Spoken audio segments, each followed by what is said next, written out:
What's up, YouTube? We're a couple of cunts. We're in the countryside. We're talking about alcohol.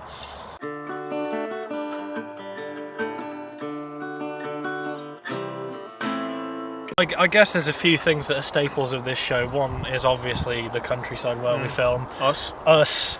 And I suppose the other... We couldn't really do an episode without, mentioning the other main factor, which is alcohol. It's been something of the, I wouldn't say white elephant in the room, but here it is. Yeah, I don't want to say it's an essential ingredient, because I'm sure we could do it without. Yeah, it would certainly have a different dynamic to it, though. We've elected not to, and this is our 48th episode, which I dread to think how many bottles of beer you've gone through. I'd probably say like 4 bottles usually for an episode, so probably about 200.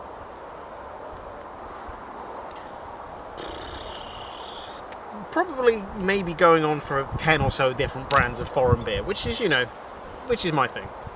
You do love your different beers. I mean, I remember when we went on holiday last year, it would have been, we went to York and Cammy visited his favourite shop, possibly in the world, which is the House of Trembling Madness, which is a little alcohol shop. It's got a mad range of beers upstairs, and downstairs it's got all the liquors. Like the last time we were in York, I just went downstairs and just looked at the cabinet of whiskey and I was just like... But yeah, how much did you fucking spend on beer though? You bought like 11 bottles of beer, I bought 40 quid's worth or something. It was about £4 on average, and I bought 11 bottles that time, which it did come to around about 40 quid. And I literally just went up to York the other day on my train, and I was sensible, I only got 7 that day. Yeah, I was quite disappointed with you, because we were talking about you going to get this haul, and I was like, you know what you should get? One of those wheelie suitcases, just get that, then you can drag it along, fill it full. You didn't. No, I didn't. I think maybe Christmas time I'll take another journey up there. It's like you've probably noticed this by now if you've watched our episodes. I don't drink beer. I do drink a bit of whiskey, but nowhere near as much as this guy. I've never found a beer I've enjoyed. There was one, what was it called? Innocent Gun. Innocent Gun. Yeah, they did it was like something that had like a. They always have those bullshit descriptors like a hint of chocolate. It was all right. When I was a teenager, 15, 16, my drink of choice was vodka. I can't stand that shit these days though. Like, it's one of those, I have a shot and it turns my stomach. This new year actually, that just passed, I drank a shit ton and I was fine. I took one shot of this stuff we got, Odka it was called, and we're like, it's got Nikola Tesla on the bottle. That's always a good way to sell alcohol. It's Nikola Tesla approved. It's got all these mad flavours like cut grass, popcorn. The one we got was electricity flavour. One shot of that and I felt absolutely dog sick. Fuck's sake. A Jaeger was my drink of choice for a long time. I haven't had much recently. I still like it though. But I think the last time I had it was when we went out last year on holiday, when we went out to the club. This was a silly night because for about 2-3 hours before we went out, this guy introduced us to a drinking game of his own creation. Me and a bunch of friends in Nottingham, we're all big fans of Metal Gear Solid. We decided, let's have some more fun with this. So I came up with a Metal Gear Solid drinking game. Basically, I think it was anytime someone said Snake, anytime Foxdie was mentioned, or Foxhound, anytime nukes Metal Gear, and there were game-specific things, so if you died, something would happen. If you had to use a ration, something would happen. If you got spotted. Yeah. That's one, yeah. So yeah, anytime that happened, we drank. And it's fine up until just after the first boss fight, because you're talking to a guy called Baker after you've just beaten Ocelot, and the conversation literally, hey Snake, did you know there are nukes on Metal Gear and you've got Foxhound? Snake, are you listening to me about the nukes? And it's like, yeah, but that became a recurring thing, so like we'd be out drinking, someone would shout Snake and everybody would just be like, we were out in a restaurant and like, there's nukes on Metal Gear, and I was like, shit. Yeah, we played that for like 2-3 hours, and then we went out to a club where we proceeded to drink even more. I've only played it twice. One time with you guys. The other time I played it in Nottingham, one of the guys who's a fan of this, my mate Matt Smithers, we were all playing and he ended up throwing up on himself. I didn't see him do it. He'd gone outside apparently for a cigarette, and I just sort of saw him later. He was a bit, and I'd thrown up. What a hero. That's one thing I've gotten away with in my life. There have been very, very few occasions when I've thrown up through drinking. The most recent time was work Christmas party last year. That was a bit of a silly night, and my wife can attest that when I got home at 1:00. 1 o'clock in the morning. I don't remember getting home, but somehow I managed to get through the door and lock the door, get upstairs, put my phone on charge and everything. See, I thought I was being really quiet. It's amazing what drunk me has done for sober me sometimes. It's like, look, I know you're going to be completely ruined tomorrow, so I've left you 3 glasses of water by your bed. Like, he may be a dick to other people, but drunk me can be actually quite nice to me. That is quite impressive. But did all this shit. Threw up in the sink, collapsed into bed. She was at work the next morning and I was supposed to be picking her up. That didn't happen. So she got a taxi home. I was too hungover to bring the money downstairs for the taxi. You weren't impressed with me that day. No. There's only a few occasions for me which really stick out of me throwing up. One was in Nottingham, and I've been drinking since about midday. I had about 10 bottles of Corona. I hadn't eaten dinner, and one of my friends was spiking my drinks with shots of, I think, tequila or something, and it got to about 9, where he just took me outside in the fresh air, and it was kind of funny because I hadn't quite properly thrown up, but I then heard a siren, and I thought, oh shit, the cops going to come and arrest me if I throw up. So I then start running away again. I think, oh god, this is worse. And then I was a sweet shop just by the tram track. That poor bastard there had to clean his windows because I've made nachos. You know, I've made nachos for you before, but they're really ridiculously cheesy. That's what I'd eaten at lunchtime. So this poor guy just ran past his window and threw all this out, and most of it came out my nose, really annoying. But you can imagine, like, Spider-Man, Peter Parker's webs.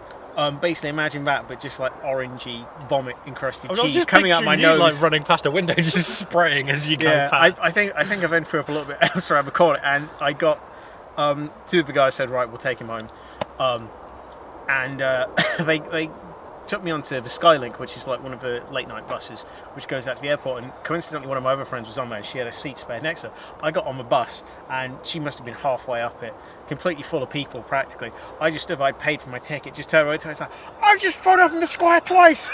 She looked at me and just sort of went, sit down. There was a night that I got told about.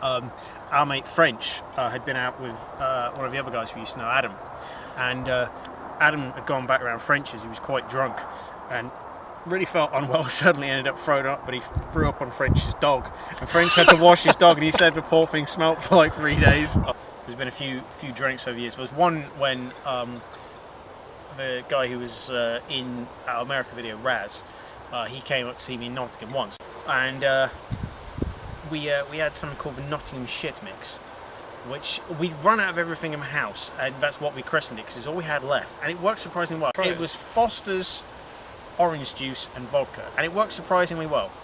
Yeah, the other drink, the other shit mix that Raz came up with was significantly less impressive. He decided it would be a good idea to mix cherry sours and Baileys. And Mickey Fenn's. And Mickey Finn. There was some other wrong shit in there. And basically, so you had these 2 clear red liquors, and Baileys was just sort of congealed in it, and he called it the placenta, classy motherfucker that he was. I don't know if I actually plucked up the courage to try that. The worst shit mix I ever came up with eventually became known as the Black Death. Aptly so. It was black and smelled like death. My parents had been on holiday to Czechoslovakia, was it? Portugal, Turkey, somewhere like I think that. it was Turkey. And they bought me back a gift of 5 little bottles of absinthe. They were all different kinds, and like absinthe shouldn't come in flavours, but there was like the traditional green, there was a red and yellow or whatever. I think when you get beyond 90%, flavours are academic. It's going to burn your tongue off either way. Yeah, I mean, this was proper like European shit. You can get absinthe in the supermarkets here, but I swear that's only like 60%. One night at uni, anyway, we decided that it would be a good idea to mix all 5 in a shot glass. So basically poured these different kinds of absinthe, and it basically turned into this horrible black doom. It's like, you basically, if you put your head over the glass, it burned your eyes. It smelt like fucking paint thinner, and God, it is like, I've drunk nothing like it before or since. My parents are always pretty cool with it, because like there's been several nights where my parents have come home bladdered. One night in particular where my mum was so wasted, because obviously like my parents live out in the countryside, and they'd been to this pub which was about 4 or 5 miles away, and they couldn't get a lift home, so they basically ended up walking home. Like, so the whole way they crossed the A1, they were coming down these country lanes, and my mum was just like, no, just leave me here, I'll sleep in a bushy, I'll be fine. My dad basically had to drag her home. So come on, baby. They went to bed. Dad was asleep, mum had been in bed about an hour, and she was like, oh god, I've got to throw up, I'm never going to make it to the bathroom, so I'll throw up out the window. So mum like half climbs up the windowsill, sticks her head out the window. Dad wakes up and thinks she's trying to jump out the fucking window, so he's trying to pull her back in as she's throwing up out.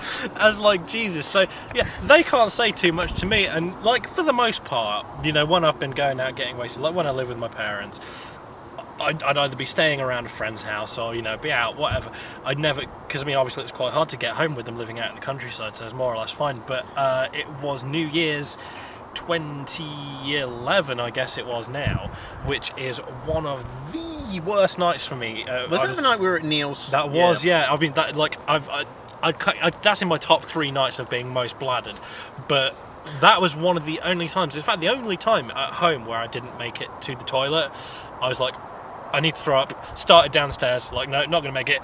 Tried to catch as much of it in my hand as I could, no, all over the stairs. So, and like, in my drunken state, I couldn't do anything about it. I was like, oh god, I just puked all over the stairs. And like, basically, like, I tried to mop up as much as I could, but I don't think they were too happy with me that night. There was a time when, he's coming up a lot in this episode, funnily enough. Raz came to visit while Kathy was at uni.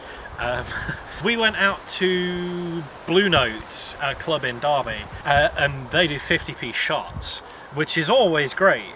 But, you know, Raz is one of those people, when you're out drinking, he's kind of a bad influence.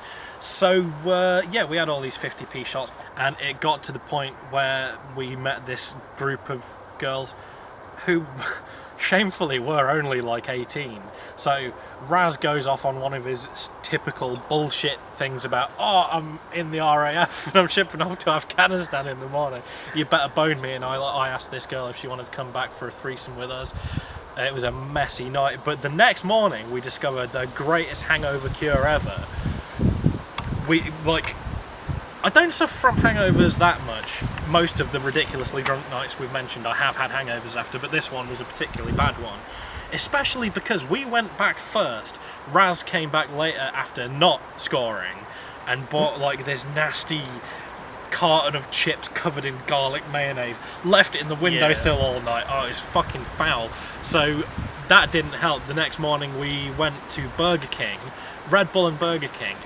Fucking magnificent I don't even hangover Red Bull. cure. Just give me one of the. Every time I go, mate, it's just like no matter what I got on the menu, I can't go for anything other than a supersized, extra large bacon double cheeseburger meal. It's just like every word you want: supersized, double, extra, just Bacon, cheese, everything. But yeah, so that was a silly night. We've been a couple of cunts in the countryside. If you enjoyed this episode, favourite, share, like, subscribe. Check us out on Twitter and on Facebook. If you didn't enjoy this episode, try having a couple of shots of absinthe, then giving it another watch. It might improve it. Feel free to suggest a topic for us to talk about in a future episode though, and we'll see you next time. And remember, you don't need alcohol to have a good time, but it certainly fucking helps.